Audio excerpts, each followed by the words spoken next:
Encrucijada europea de la francmasonería.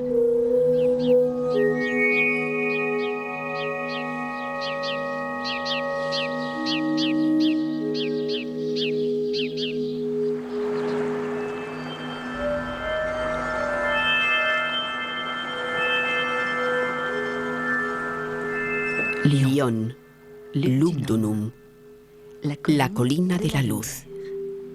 ¿Presintieron los galos y los romanos que Lyon sería un día la encrucijada europea de la francmasonería? Las antiguas tumbas de Fourvière nos darían un buen testimonio. ¿Creemos en la predestinación de una ciudad? Yo tiendo a creerlo. Lyon, por su confluencia, esa misteriosa Y que forman los dos ríos, tiene un significado.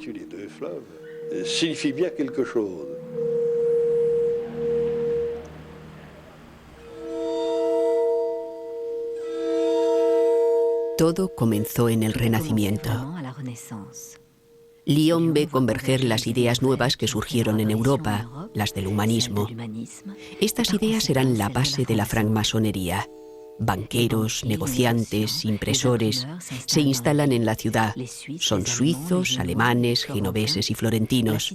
La ciudad parece una ciudad italiana. Durante 6 meses al año, la corte de Francia reside en Lyon. En el equipaje de los italianos llegó un libro prestigioso. Fue impreso en Alde, en Venecia, y con numerosos grabados. Un libro de emblemas donde el pensamiento se construye mediante el diálogo de palabras e imágenes. El sueño de Polifilo.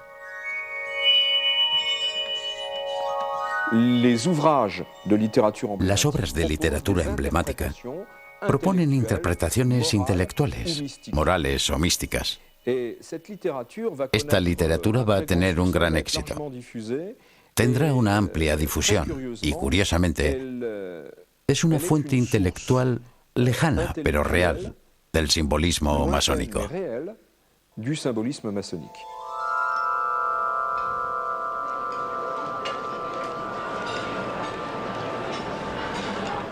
Rabelais llega a su vez a Lyon.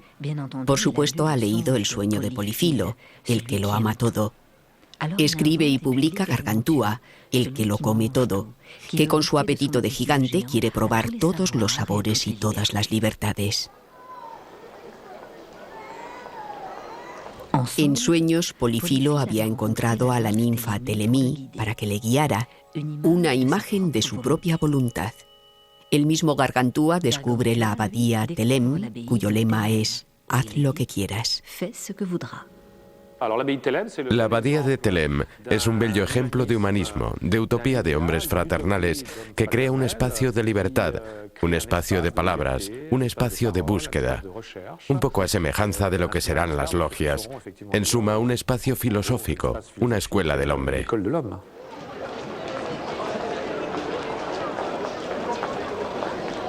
En el barrio de los impresores, el autor de Gargantúa conoce a un alemán muy extraño y muy famoso, Henri Corneille Agrippa.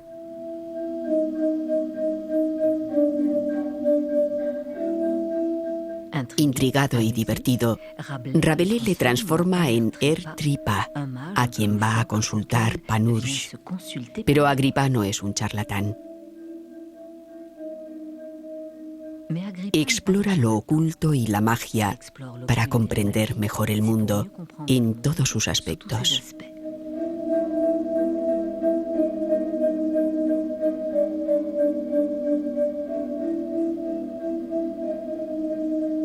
Corneille Agrippa es muy importante porque es el que en el siglo XVI va a recapitular el pensamiento mágico.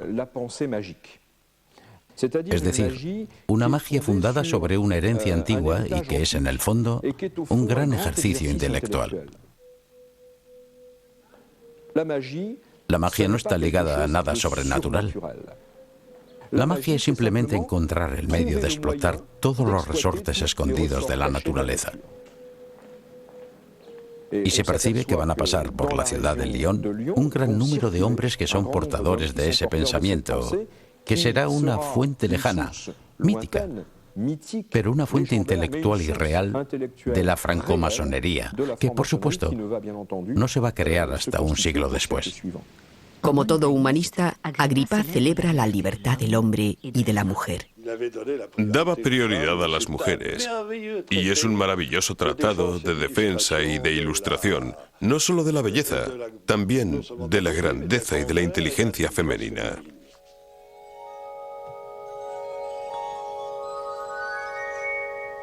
La vida cultural es muy importante, mucho más importante que la de París, por ejemplo. Hay mujeres que escriben y que se empeñan en escribir. Hay una que no es muy conocida y que se llama Jeanne Florey. No se sabe mucho de ella, solo que escribió cuentos al estilo de Boccaccio. Pero hay otras muchas más famosas, como por ejemplo Renée Duguillet, que es la lead de la gran obra de Maurice Hebert. Pero evidentemente la más conocida es la Belle Cordier, es decir, Louise Lavée. Louise Lavée canta al amor, por supuesto al amor físico, sensual, pero también al amor como una comunicación de los espíritus. Son mujeres burguesas que reivindican tener el derecho de ocuparse no solo de las letras, sino también de los asuntos públicos, de las ciencias. Pero en estas mujeres del siglo XVI, esta reivindicación no tiene una forma agresiva, solo reivindicativa.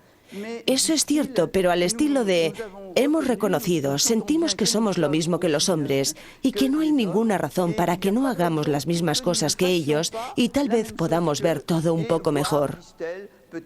A la masonería le costará cierto tiempo admitir este tipo de cosas. En Lyon se construye la utopía. Y sin duda es la arquitectura la que la traduce mejor. Como por casualidad, es en Lyon donde nace uno de los más grandes arquitectos de la época, Philibert Delorme, y es en Lyon donde comienza sus primeras obras. Philibert Delorme habla de lo que es el arquitecto y hace de él un retrato extraordinario y sorprendente. Dice que, por supuesto, el arquitecto debe saber edificar, conocer la geometría, las matemáticas y lo que hoy llamaríamos la resistencia de los metales. Pero sobre todo dice que el arquitecto debe estar versado en filosofía, en medicina, en teología, en astronomía, en meteorología. En cierto modo, a sus ojos, el arquitecto es mucho más que un gran técnico. El arquitecto es un nombre universal. Como una imagen de un gran arquitecto del universo. Para completar el prestigio de Lyon, solo faltaba Nostradamus. Atraído por la fama de los impresores de la ciudad, edita aquí sus Centurias, el libro más leído después de la Biblia. Nostradamus forma parte de un tronco común, el tronco común de los humanistas, de los grandes espíritus. La estructura de las profecías se puede decir que es un trabajo de arquitecto. Tienen un ritmo de cuarteta, de 4 versos, y después un ritmo de 100 cuartetas que forman una centuria y así seguido. Todo es una gran construcción. Pero esta fragmentación deseada implica algo que es casi ritualista. Y si ese texto sigue estando muy presente en el mundo desde hace 4 siglos y medio, es porque, en mi opinión, supo hacer la síntesis entre todas las religiones monoteístas. Una parte de la masonería, directa o indirectamente, bebió de las fuentes de la obra de Nostradamus en el espíritu de lo que quería ser Nostradamus, el famoso «Conócete a ti mismo», y a partir de entonces busca la respuesta de la pregunta que te has planteado. Pero desgraciadamente la respuesta a esta pregunta es más bien la intolerancia y la violencia. En el siglo XVI, Lyon era la capital de la imprenta. Una parte de los impresores eran genoveses o suizos, que mediante los libros supieron difundir las ideas del calvinismo. En 1563, los protestantes toman la ciudad y son los amos durante un año. Son ellos los que baten ciertas estelas de la fachada de la iglesia de San Juan.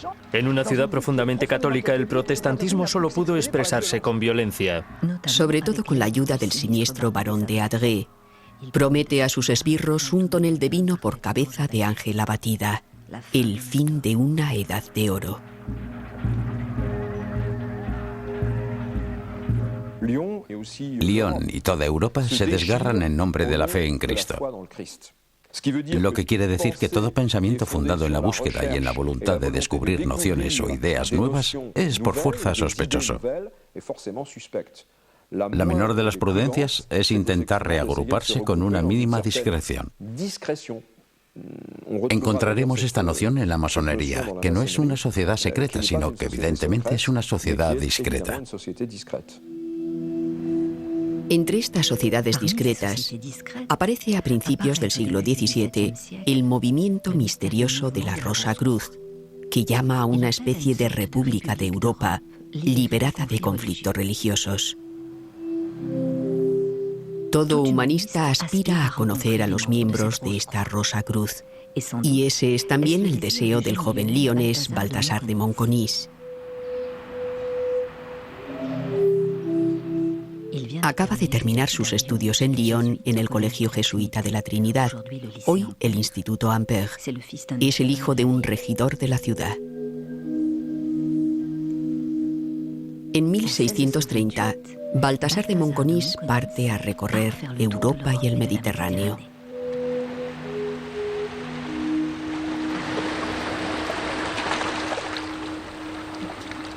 Admira las pirámides, contempla a los derviches danzantes, explora el monte Sinaí, Jerusalén y Constantinopla, conversa con rabinos, se apasiona por los fenómenos de la naturaleza y por todas las ciencias, incluida la alquimia. Después se dirige a Inglaterra, frecuenta la sociedad de numerosos eruditos, Boyle, Hobbes y Robert Moret. Robert Moret, originario de Escocia, es el primer masón especulativo del que conocemos el nombre. El nombre del lionés Baltasar de Monconis estaba escrito a la cabeza de los hermanos ocultos, nos relata su hijo. ¿Habría ingresado ya en una logia masónica? Entre las logias operativas de constructores de la Edad Media, que son logias corporativas que trabajan en obras de construcción en condiciones difíciles, hubo efectivamente manuales que fueron aceptados en un cierto número de logias que parten de la masonería especulativa. Perciben que este espacio es también un espacio de tolerancia, un espacio de encuentros interreligiosos. Un poco más tarde, a finales del siglo XVII, en Lyon, en este mismo colegio de la Trinidad, a un sacerdote jesuita, el padre Menestrier, le fascinan la fuerza de las imágenes y su significado. Es cierto que las capillas del colegio están abundantemente decoradas y que el sueño de Polifilo ocupa un buen lugar en la biblioteca. El padre Menestrier escribió 164 libros. Dedicó toda su vida a comentar las diversas formas de las imágenes que pudo encontrar en la heráldica, los símbolos o los enigmas. Explica que hay dos tipos de enigmas, los enigmas lícitos, que son las parábolas, por ejemplo. Un miembro eminente de la Compañía de Jesús explica que buena parte de la enseñanza del cristianismo está basada en enigmas, en parábolas. Y después están los enigmas prohibidos y habla de las profecías, de talismanes, de ciertos símbolos que por supuesto condena, pero los estudia tan profundamente que se nota que le apasionan. Da una definición de lo que es el símbolo que no negarían los masones del siglo XVIII ni los masones de hoy en día. El símbolo nos dice, los símbolos son el alma de los enigmas. El símbolo es una imagen filosófica sobre la que hay que razonar. El padre Menestrier emprende la realización de un gran fresco decorativo y simbólico por todo el patio de su colegio. En un pequeño libro describe su deseo de hacer del Colegio de la Trinidad un lugar utópico y ejemplar, el templo de la sabiduría abierto a todos los pueblos. Como por casualidad, la primera descripción de este gran fresco es la construcción del Templo de Salomón. Actualmente ya no tenemos el fresco en sí porque desapareció, pero nos queda una descripción, y esta construcción del Templo de Salomón es una alegoría de la búsqueda de la sabiduría y del conocimiento. Explica que Salomón está en una cierta postura, que por ejemplo tiene un triángulo luminoso encima de él, y toda una serie de cosas que no son, y lo repetimos, masónicas, pero que la masonería las tomará a lo largo del siglo XVIII.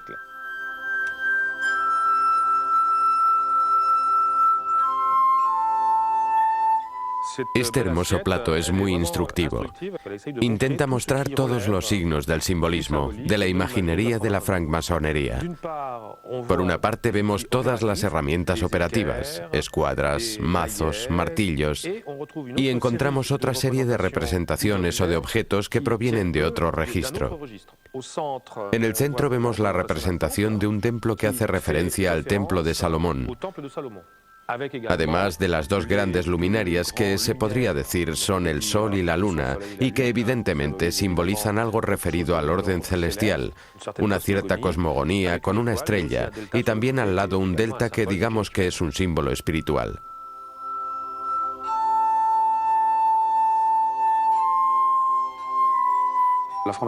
La francmasonería es una creación compleja. Guarda una resonancia, un barniz que viene del mundo de los artesanos, un lugar cerrado y cubierto, una logia en donde los hombres se reunían para preparar sus trabajos en las obras, y esta cabaña de las obras va a ser lanzada a las estrellas y pronto se va a convertir en un taller y en un templo. 4 logias de Londres se reúnen en 1717 para formar una gran logia, la Gran Logia de Londres.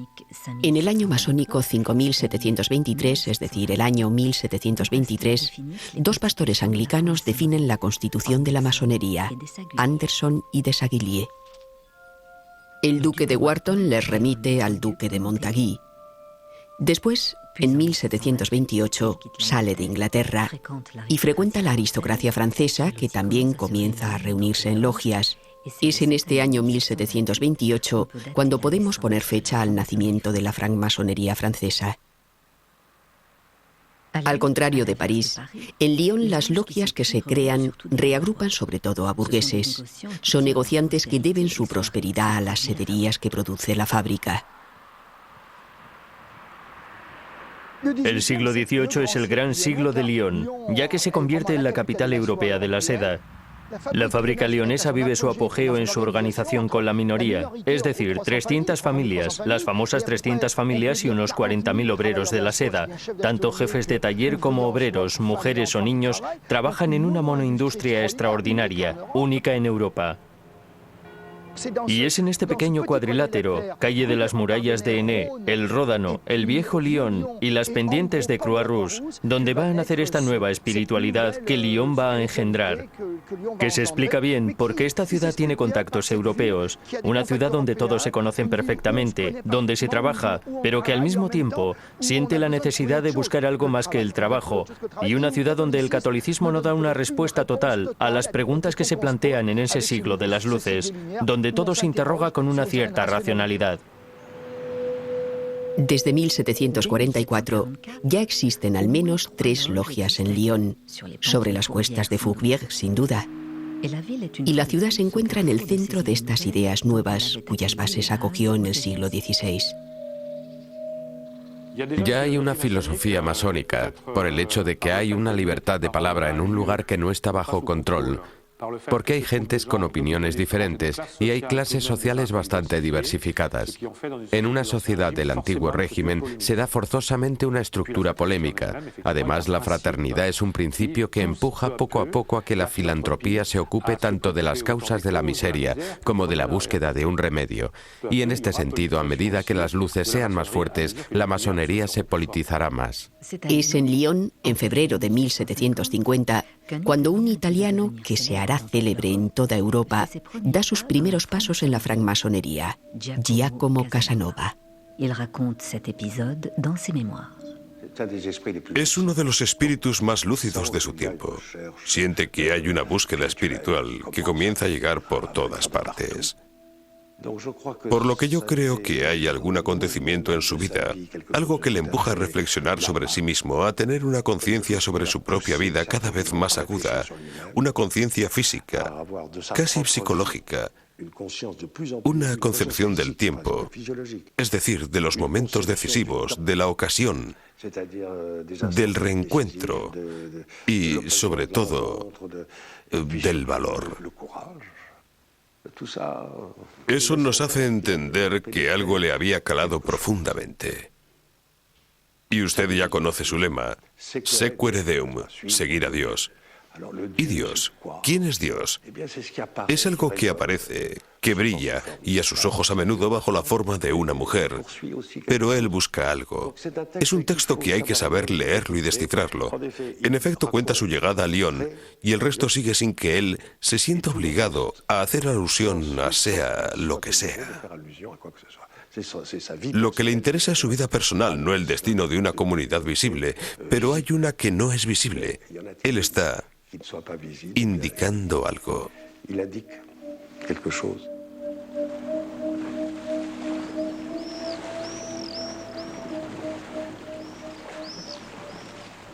Este mismo año, 1750, y en esta misma logia, quién sabe, el destino es a veces malicioso, se acoge a un joven negociante en seda lionés de 20 años, Jean-Baptiste Villermoz. Él será la figura central de la masonería lionesa del siglo XVIII. Es muy curioso ver cómo este negociante en seda que dejó la escuela a los 10 años va a mantener correspondencia con los más grandes personajes de Europa a propósito de conocimientos raros y muy valiosos sobre la masonería.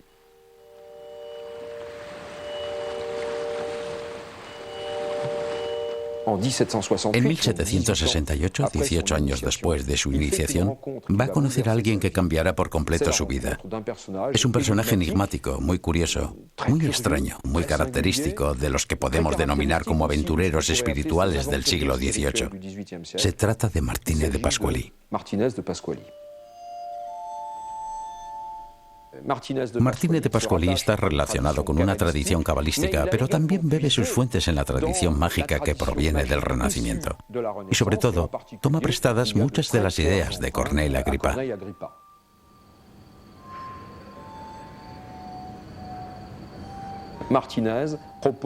Martínez propone suscitar manifestaciones audibles y visibles de identidades espirituales y que al manifestarse atestigüen que están decididas a ayudarnos a llegar, de algún modo, al cielo.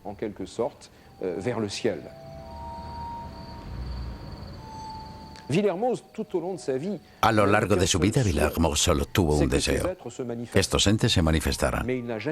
Pero ni vio nada ni oyó nada.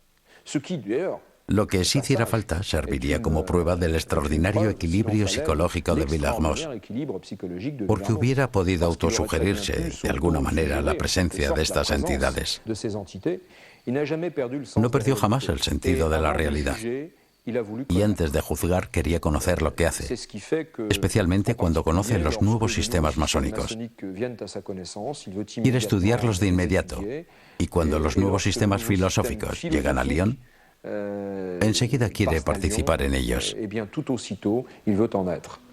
Nuevos sistemas filosóficos y masónicos. Dios sabe si era así. Pues la mayor parte estaban inspirados en el prestigio y el noble ideal de la caballería, tal como se soñaba que era en la Edad Media y tal como la representará el pintor Marius Grany. La implantación de la imaginería caballeresca en la francmasonería es bastante legítima, ya que tanto para la caballería como para la masonería, la beneficencia, el interés por el prójimo es algo muy esencial. El nombre de las logias de Lyon muestra que celebraban con constancia la amistad y la filantropía. Pero Villermoz se entera de que en Alemania se desarrolla con gran éxito un sistema masónico, la estricta observancia templaria. Se dice que es la heredera de los caballeros templarios, que según la leyenda habrían sobrevivido en Escocia tras ser condenados por el Papa y Felipe el Hermoso. Afortunadamente habían desaparecido y pudieron proyectar sobre los templarios muchas cosas que no se hubieran podido hacer con las órdenes de caballería, que todavía existían. Y eso es lo que va a hacer la masonería del siglo XVIII. Va a restituir una caballería espiritual que sea un instrumento para la búsqueda. Villermoz introduce en Lyon este sistema masónico templario rectificándolo profundamente. Lo convierte en un rito escocés rectificado. Va a tener una idea genial. Va a tomar el armazón de la estricta observancia templaria y va a llenar este armazón con el pensamiento de Martínez de Pasqually. Una veintena de logias prosperan en Lyon. Forman parte del desarrollo de la ciudad sobre la margen izquierda del Ródano, que diseña el urbanista francmasón Morin. Es el lugar de todos los placeres y de todas las experiencias. Los hermanos Montgolfier, masones, prueban en Lyon sus aerostatos.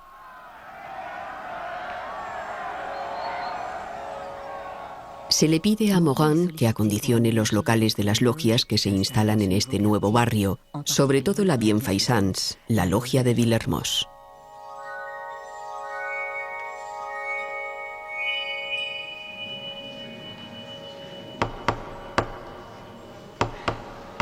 La francmasonería se asienta como un contrapoder.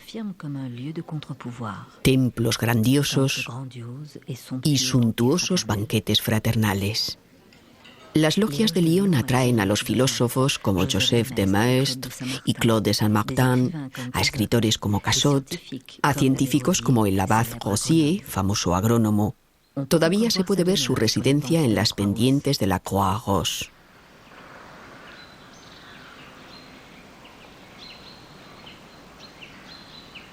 Es también la época en la que se efectúan las primeras pruebas de electricidad a través de los fenómenos del magnetismo.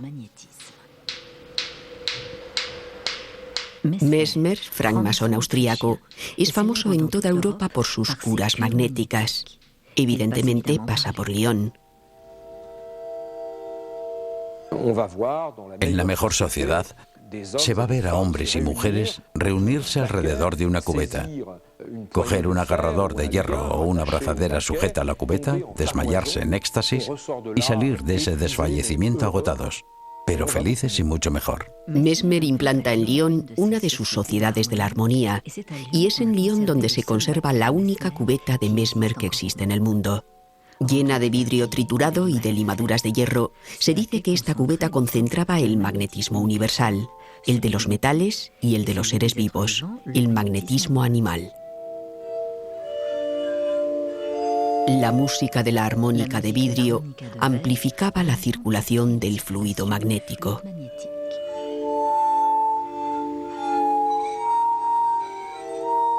En Lyon van a darse conexiones muy fuertes entre los masones de la tendencia iluminista y mística y los miembros de esa sociedad de la armonía.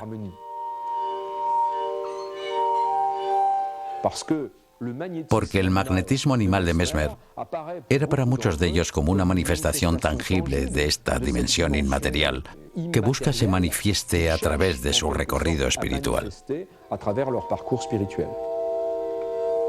Pero los masones de Lyon experimentan otros fenómenos, como la hipnosis. Son los sueños magnéticos. Villermoz y sus amigos toman nota de lo que las jóvenes adormecidas murmuran durante sus sueños. Misticismo y racionalismo. Puede ser que también erotismo. En la misma época, y a través de uno de sus alegatos, Villermoz recibe unos cuadernos en los que aparecen relatos, revelaciones, algunos dibujos expresados en un lenguaje tremendamente extraño.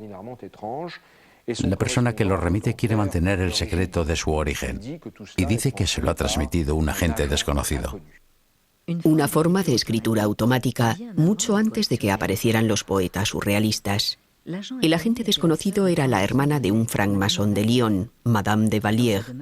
En su residencia de las afueras de Lyon había estado en comunicación con entidades misteriosas.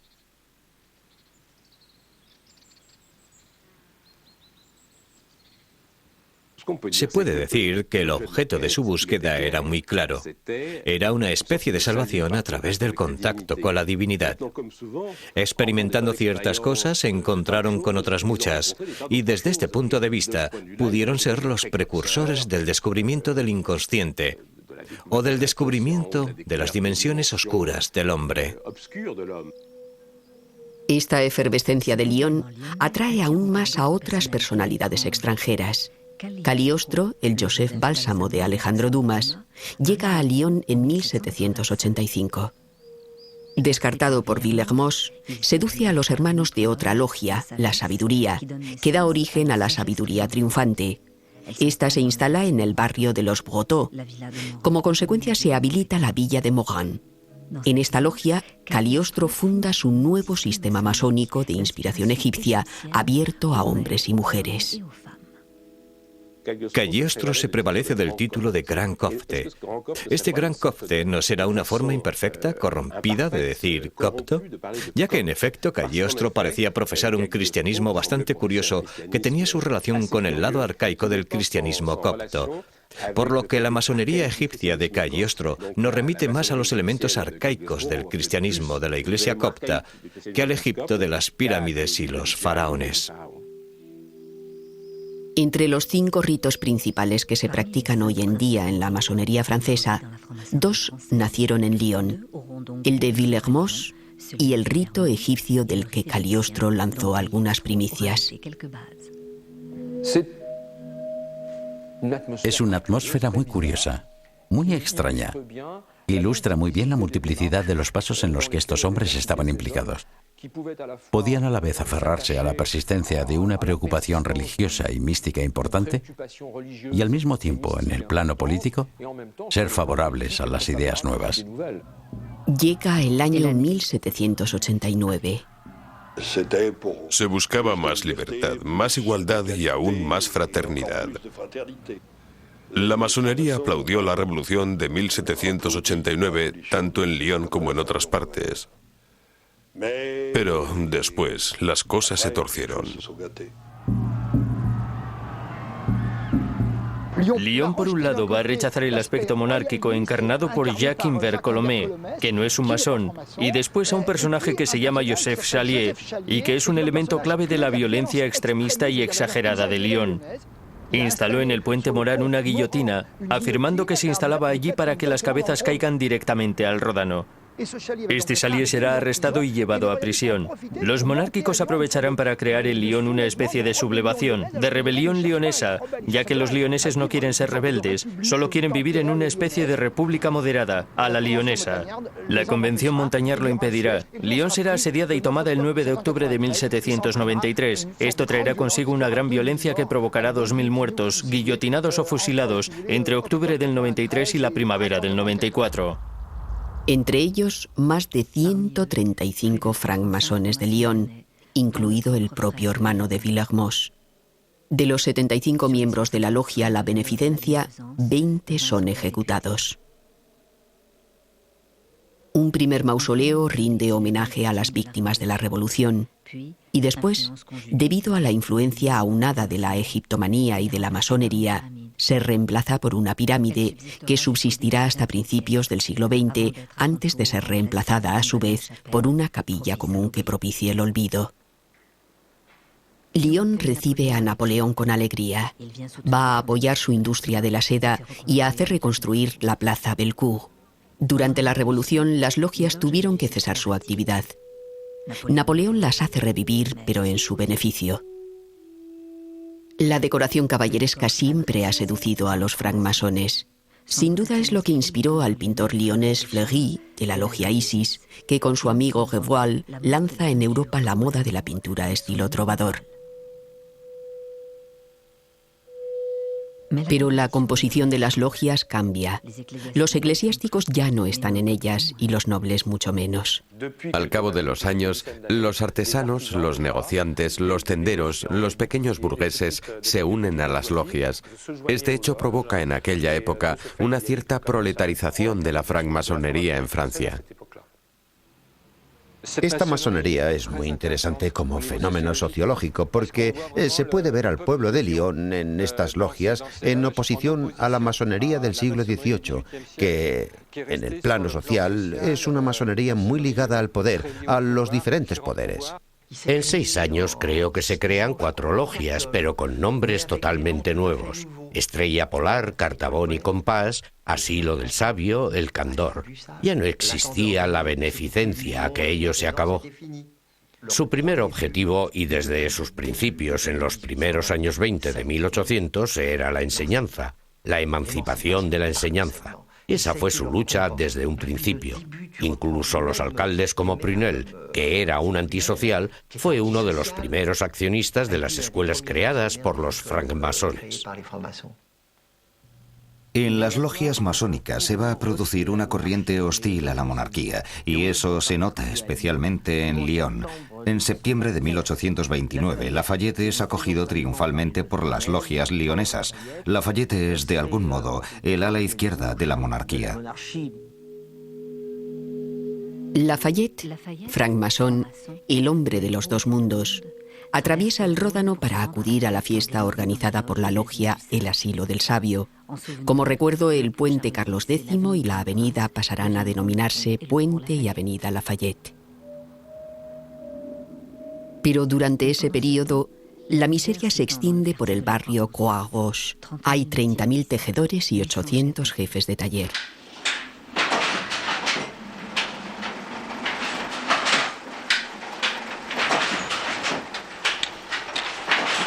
El descontento crece. Los precios caen. En 1831 estalla una primera revolución.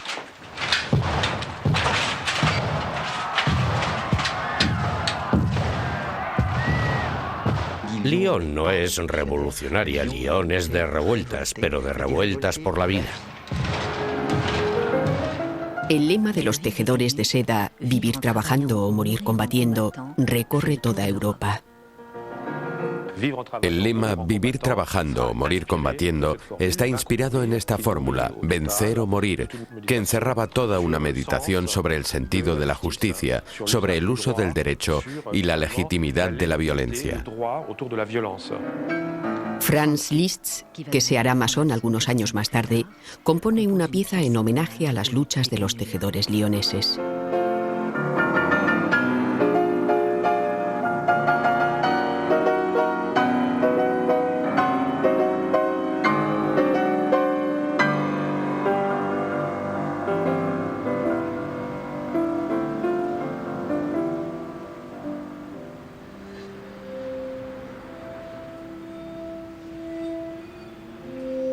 Francmasones lioneses como Chanet, Bon, Kaufmann, Berthelon y otros muchos se pondrán del lado de los tejedores de seda de Croix-Rouge.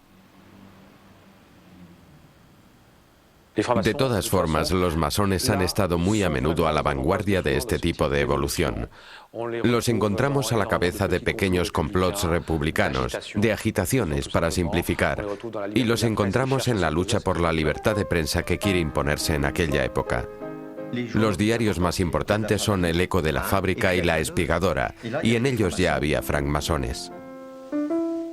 Marius Chastain puede que recordara el símbolo de la igualdad cuando escribió: «Sí, yo soy el nivelador. Pido una igualdad de bienestar que eleve al pobre al nivel del rico».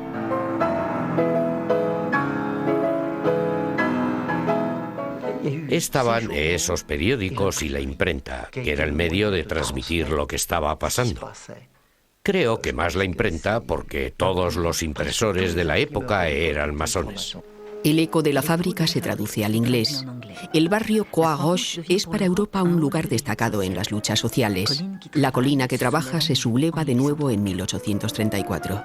La revuelta de los tejedores del 34 es minoritaria, mientras que la del 31 es mayoritaria. Toda la gente de Lyon se implica, todo el mundo está con la revolución, mientras que la del 34, que es minoritaria, será republicana. Una gran parte de los que se sublevan de sus líderes son en efecto masones, porque tienen más convicciones, tienen una formación mejor, reflexionan sobre lo que está en juego en el ámbito político.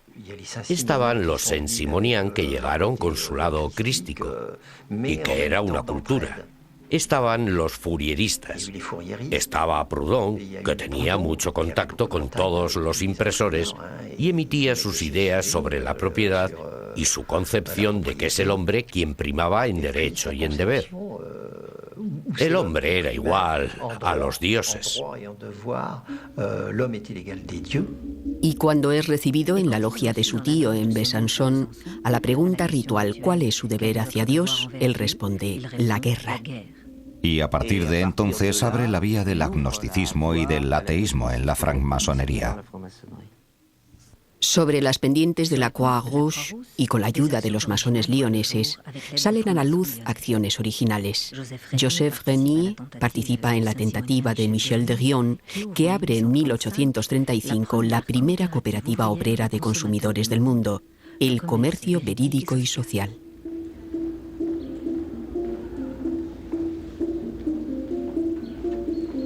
Joseph Renier, de la logia de rito egipcio La Benevolencia, participa en todas las experiencias en las que está implicada la masonería: cooperativas, fourierismo, mutualismo, ensayos sobre economía, magnetismo, teatro, música numerada.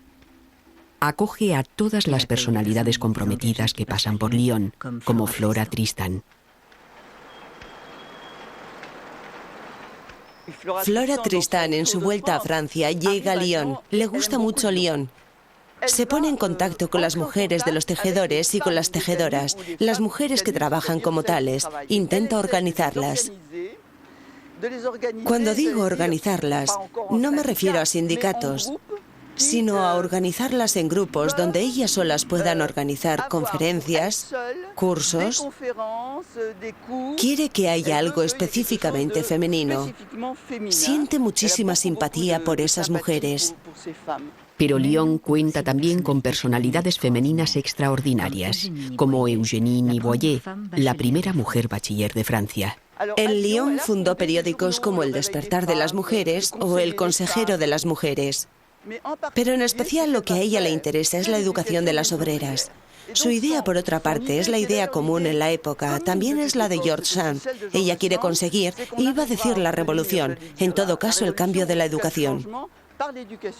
En 1848, los lioneses se levantan de nuevo junto a París. El grupo de los voraces, próximos a los francmasones de la Croix-Rouge, retoma los lemas del 31. Después de todo, el establecimiento del sufragio universal directo, así como la puesta en escena de cierto número de derechos, de garantías referentes al trabajo, los niños, el estatuto de la mujer y también la libertad de prensa, la supresión de la pena de muerte por razones políticas, muestra que hay una influencia masona en la Revolución del 48. Pero después del golpe de Estado de 1851, muchos masones lioneses son forzados a exiliarse, como Grepo o Bon. En 1870, una nueva figura europea llega a Lyon. Es el anarquista ruso y masón Bakunin. Apoyó a las ovalistas, las mujeres huelguistas de la Croix-Rouge. Comparando las revueltas de los tejedores y de otras revueltas precedentes, él piensa que va a poder sublevar al pueblo solo con énfasis, simplemente con la palabra. Con un pequeño grupo de revolucionarios, saca un panfleto de 600 ejemplares para llamar a los lioneses a la revolución general y a la toma del ayuntamiento. La máquina del Estado está abolida. Se suspende el pago de impuestos. Cuando él dice en su famoso panfleto "todo está perdido", sabía que se lo jugaba al doble o nada, y la nada llegó muy rápidamente. La toma del ayuntamiento es un fracaso. Bakunin debe abandonar Lyon. La tentativa revolucionaria de Bakunin en Lyon es para mí el canto del cisne de una utopía que se ha manifestado por toda la Europa del siglo XIX. Si a menudo hablamos de Bakunin por toda su trayectoria de revolucionario y de hombre político, la toma del ayuntamiento y el famoso panfleto permanecerán siempre en la historia. Por uno de esos encuentros trágicos de la historia, es el comandante Arnaud, de la Guardia Nacional, el encargado de expulsar a Bakunin del ayuntamiento. Es obrero tejedor de seda en Croix-Rouge y camarada Ferrandinier, pero es también francmasón. 3 meses después de la marcha de Bakunin, víctima de una equivocación, es atacado por la muchedumbre de la Croix-Rouge y fusilado. Cae gritando «Viva la República». ¿Pero de qué república habla? ¿Habla de la República Social Internacionalista a la manera de la de Chalier o de la República Moderada, la tercera república que se acaba de instaurar? Cuando Gambetta viene a su entierro en Lyon, hará de él una víctima de esa república que se supone consensuada. El comandante Arnaud forma parte de esa república centrista a la lionesa, que demuestra que la masonería lionesa no es una masonería revolucionaria, sino una masonería moderada, una masonería que encarna bien esa identidad lionesa. En la francmasonería existe la idea de la tolerancia y también la idea de que no podemos romper radicalmente con los hombres, aunque queramos cambiar las ideas. Y creo que esto es lo que caracteriza a los alcaldes masones de aquella época. Hénon, Terme, Vitet, que son a la vez hombres progresistas que huyen de los extremos, pero que, al mismo tiempo, desean la reforma. Con Guelleton y Auganier, esta tradición de alcaldes francmasones seguirá hasta finales del siglo XIX. El templo masón de la calle Garibaldi es uno de los centros del pensamiento filosófico y político de la ciudad. La francmasonería leonesa se compromete decididamente en la construcción de la República, porque parece que al cabo de esa maduración secular inevitablemente es la fundación cívica que asegura una mayor permanencia de esos ideales. La francmasonería leonesa se implica como otras en el establecimiento del régimen republicano, y en ese camino choca desde hace decenas de años con la existencia de una iglesia que reacciona mal ante esas evoluciones, que rechaza que se ponga en duda su autoridad social. En Lyon, Monseñor de Bonald se muestra especialmente activo. Manda edificar una gran basílica que se diría tiene la forma de una fortaleza de la fe. No fue la masonería la que atacó primero, fue la Iglesia romana, que se convirtió en el bastión de las fuerzas más reaccionarias en Francia, y a causa de esto las logias pasaron a ser el lugar natural para aquellos que no estaban de acuerdo con esa evolución. Y de una cosa a otra, el combate de las dos Francias va a hacer que la masonería se convierta al anticlericalismo más virulento. Se tendía a la separación de la Iglesia y el Estado, se tendía hacia el laicismo y todo eso. Y las logias de Lyon en el siglo XIX estaban en ello. Auganier era un francmasón laico, muy opuesto a la Iglesia católica, ya que, en un momento dado, quiso arrasar Fourvière. Estaba Gay, que era un masón y que construyó una torre Eiffel al lado. Por espíritu de contradicción se decía que no tenía razón. No se puede poner un elefante patas arriba y al lado un falo. Por eso en el paisaje lionés quedan las huellas de este combate. En lo sucesivo, la República está bien instalada. Se le erige una estatua, decorada con símbolos masónicos, símbolos que encontramos en el monumento en memoria de Guelleton. Pero después de Guelleton y Auganier, no habrá en el siglo XX ningún otro alcalde masón en Lyon, a excepción del alcalde actual.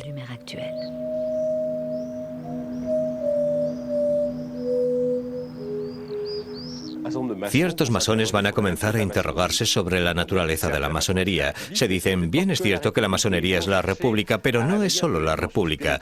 Quieren despertar un poco la dimensión espiritual de la francmasonería, recuperando la masonería mística del siglo XVIII.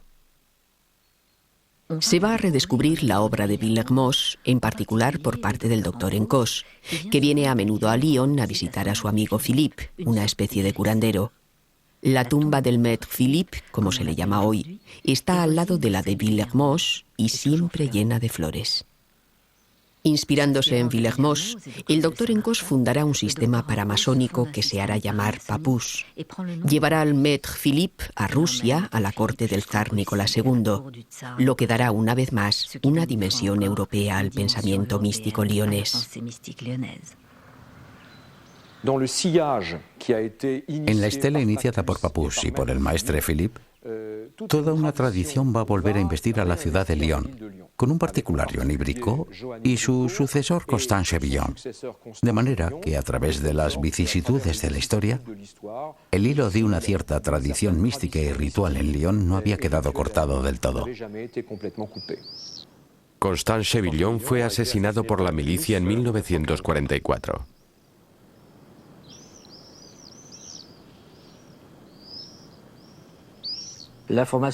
Cada vez que se instala una dictadura en Europa se prohíbe la masonería. Comenzó con Mussolini y siguió con Hitler. Hay una corriente antimasónica que es un antimasonismo de extrema derecha y llega el gran período del asunto judeo-masónico. El primado Guerlier lanzaba el eslogan «Pétain es Francia». Aquello fue demasiado para los francmasones y se plantaron. Allí había un truco. El sable y el hisopo juntos era demasiado. La prohibición de la masonería, la denuncia y el fichaje general de los masones provoca que se produzca una solidaridad inmediata. Muchos masones lioneses entran en la resistencia. Crean especialmente el grupo El Gallo Encadenado. El sol sale por oriente. El gallo canta cuando va a salir el sol. Por eso, detrás del gallo se ve el oriente que simboliza los templos masónicos. Estaban Le Bosset, Dunoir, Degout, 3 masones. Pradel, el futuro alcalde, y el doctor Fousseret. Los francmasones de El Gallo Encadenado son todos arrestados, pero Louis Pradel, que no era masón, es salvado por Dunoir. Dunoir es llevado al campo de concentración de Alag. En el campo participa en los trabajos de una logia clandestina. En Lyon hubo grandes nombres trabajando en la resistencia. Estaba Chambonet, que fue el dirigente del ejército secreto en el Jura y que es una de las grandes personalidades de la resistencia en el este de Francia.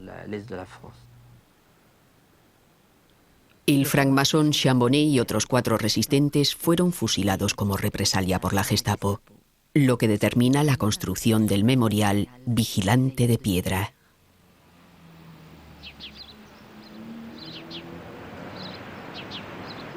La masonería se inscribe desde entonces en los genes de la historia. No es una historia milenaria, pero al menos es una historia de 3 siglos de Lyon. Y yo creo que impregna el funcionamiento de esta ciudad. Yo creo que hay una verdadera fuente, un verdadero crisol de humanismo en Lyon, que cierto número de reformas profundas nacieron en Lyon.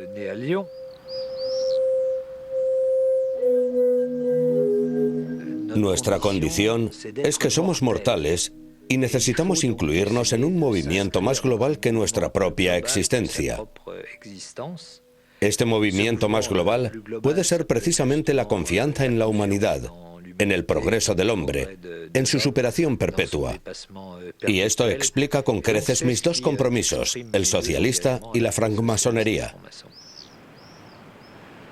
No solamente no tenemos nada que esconder, porque nuestra historia está ahí para atestiguar todo lo que pudimos hacer por la ciudad, por el laicismo, por la república. Siempre que hemos estado presentes, lo hemos hecho en el lado bueno. Es una reconciliación entre una preocupación humanista, una preocupación por interesarnos por el otro y una búsqueda más interior, incluso más espiritual. Y la masonería permite asociar estas 2 perspectivas. Es ciertamente un camino espiritual, pero es indecible. Es también un camino que te obliga a mirar a los otros y a ocuparte de ellos. La masonería ofrece una forma de libertad asociativa en la que todo es sencillo, todo se hace gratuitamente, no hay ningún tipo de remuneración, estás ahí a cambio de nada, y eso está bien.